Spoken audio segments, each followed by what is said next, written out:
അമേരിക്കയിലെയും ബ്രിട്ടനിലെയും പൗരന്മാരായ UN ജീവനക്കാർ ഒരു മാസത്തിനകം രാജ്യം വിടണമെന്ന് അൻസാറുള്ളയുടെ ഉത്തരവ്. ഐക്യരാഷ്ട്രസഭയിലും യമന്റെ തലസ്ഥാന നഗരമായ സനയിലെ മാനുഷിക സംഘടനകളിലും പ്രവർത്തിക്കുന്ന ജീവനക്കാർക്കാണ് അൻസാറുള്ള മുന്നറിയിപ്പ് നൽകിയിരിക്കുന്നത്. ചെങ്കടലിലെ ഹൂതി വിമതരുടെ ആക്രമണത്തിന് മറുപടിയായി US-ഉം UK-യും രാജ്യത്ത് നടത്തിയ ആക്രമണങ്ങൾക്ക് മറുപടിയെന്നോണമാണ് അൻസാറുള്ളയുടെ ഉത്തരവ്. രാജ്യത്തെ UN acting humanitarian coordinator Peter ഹോക്കിൻസിന് അയച്ച കത്തിലൂടെയാണ് യമൻ വിദേശകാര്യ മന്ത്രാലയം ഇത് സംബന്ധിച്ച വിവരങ്ങൾ അറിയിച്ചിരിക്കുന്നത്. യമനിലെ പ്രവർത്തനങ്ങൾക്ക് വേണ്ടി അമേരിക്കൻ ബ്രിട്ടീഷ് പൗരന്മാരെ നിയമിക്കരുതെന്നും വിദേശ സംഘടനകളോട് മന്ത്രാലയം കത്തിൽ നിർദ്ദേശിച്ചിട്ടുണ്ട്. 30 ദിവസത്തിനകം രാജ്യം വിടാൻ US ബ്രിട്ടീഷ് പൗരത്വമുള്ള ഉദ്യോഗസ്ഥരും തൊഴിലാളികളും തയ്യാറാവണമെന്നും നിലവിൽ മന്ത്രാലയം ഉത്തരവ് നൽകിയിട്ടുണ്ട്. കത്തിന്റെ ആധികാരികത അൻസാറുള്ളയുടെ വക്താവ് മുഹമ്മദ് അബ്ദുൽ സലാം സ്ഥിരീകരിച്ചതായി വാർത്താ ഏജൻസിയായ റോയിറ്റേഴ്സ് റിപ്പോർട്ട് ചെയ്തു. അതേസമയം യമൻ വിടണമെന്ന തീരുമാനം തങ്ങളുടെ ജീവനക്കാരെ ഇതുവരെ ആരും ഔദ്യോഗികമായി അറിയിച്ചിട്ടില്ലെന്നും ഈ വിഷയത്തിൽ UN-മായി അടുത്ത ബന്ധം പുലർത്തുന്നുണ്ടെന്നും ബ്രിട്ടീഷ് എംബസി പ്രസ്താവന ഇറക്കി. കത്തിനെക്കുറിച്ചുള്ള വിവരങ്ങൾ അറിയാമെങ്കിലും യമനിലെ UN സ്ഥാപനങ്ങളിൽ നിന്നും മറ്റു മാനുഷിക സംഘടനകളിൽ നിന്നും ഇത് സംബന്ധിച്ച അറിയിപ്പുകളൊന്നും ലഭിച്ചിട്ടില്ലെന്നും US എംബസിയുടെ പ്രസ്താവനയിൽ പറയുന്നു.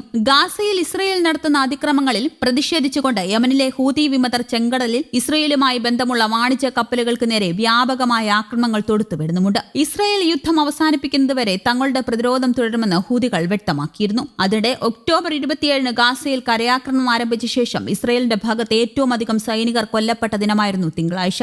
2 വ്യത്യസ്ത സംഭവങ്ങളിലായി 24 ഇസ്രയേൽ അധിനിവേശ സൈനികരാണ് കൊല്ലപ്പെട്ടത്. ഈ ആക്രമണത്തിന്റെ ദൃശ്യങ്ങൾ പുറത്തുവിട്ടിരിക്കുകയാണ് ഹമാസിന്റെ സൈനിക വിഭാഗമായ അൽ-ഖസാം ബ്രിഗേഡ്. ഇസ്രയേൽ എഞ്ചിനീയറിംഗ് യൂണിറ്റ് നിലകൊണ്ടിരുന്ന അൽ-മഗാസി അഭയാർത്ഥി ക്യാമ്പിലെ കെട്ടിടം തകർക്കുകയായിരുന്നുവെന്ന് സംഭവത്തിന്റെ ഉത്തരവാദിത്തം ഏറ്റെടുത്ത അൽ-ഖസാം അറിയിച്ചിരുന്നു. കെട്ടിടത്തിന് സമീപം നിലയുറപ്പിച്ചിരുന്ന ഇസ്രയേലിന്റെ മെർക്കാവ ടാങ്ക് അൽ യാസീൻ 105 ഷെല്ലുപയോഗിച്ച് തകർക്കുകയും ചെയ്തു. സെൻട്രൽ ഗാസയിലെ അഭയാർത്ഥി ക്യാമ്പുകളിൽ നിലകൊള്ളുന്ന കിപ്പറ്റ്സ് കിസുഫിന് സമീപമാണ് സംഭവമെന്ന് ഇസ്രയേൽ സൈന്യത്തിന്റെ വക്താവ് അറിയിച്ചു. അതിർത്തിയിൽ നിന്ന് 600 മീറ്റർ അകലെ പലസ്തീനുകളുടെ വീടുകൾ പൊളിച്ച് ബഫർ സോൺ ഒരുക്കുന്നതിനിടെയാണ് ആക്രമണമെന്നും അദ്ദേഹം കൂട്ടിച്ചേർത്തു. സൈനികരുടെ മരണത്തിൽ ഇസ്രയേൽ പ്രധാനമന്ത്രി Benjamin Netanyahu, president Isaac Herzog, സുരക്ഷാ മന്ത്രി യോവ് ഗാലൻ, പോലീസ് മന്ത്രി ഇറ്റാമർ ബെർക്കിൻ, പ്രതിപക്ഷ നേതാക്കളായ യമർ ലാപിഡ്, നഫ്താലി ബെനറ്റ് എന്നിവരെല്ലാം പ്രതികരണവുമായി രംഗത്ത് വന്നിരുന്നു. യുദ്ധം 109 ദിവസം പിന്നിടുമ്പോഴും പലസ്തീൻ ജനത ഇസ്രയേൽ അധിനിവേശ സേനയുമായി സമാനതകളില്ലാത്ത ചെറുത്തുനിൽപ്പാണ് നടത്തുന്നത്. കഴിഞ്ഞ ദിവസം അൽ സെയ്ഥൂനിൽ നിന്ന് ഇസ്രയേലിന്റെ 2 ആത്മഹത്യാ ഡ്രോണുകൾ അടക്കം 3 ഡ്രോണുകൾ പിടിച്ചെടുത്തതായി അൽ-ഖസാം അറിയിച്ചു. ജബലിയുടെ കിഴക്ക് നിന്ന് രഹസ്യാന്വേഷണം നടത്തുകയായിരുന്ന മെട്രിക്സ് 600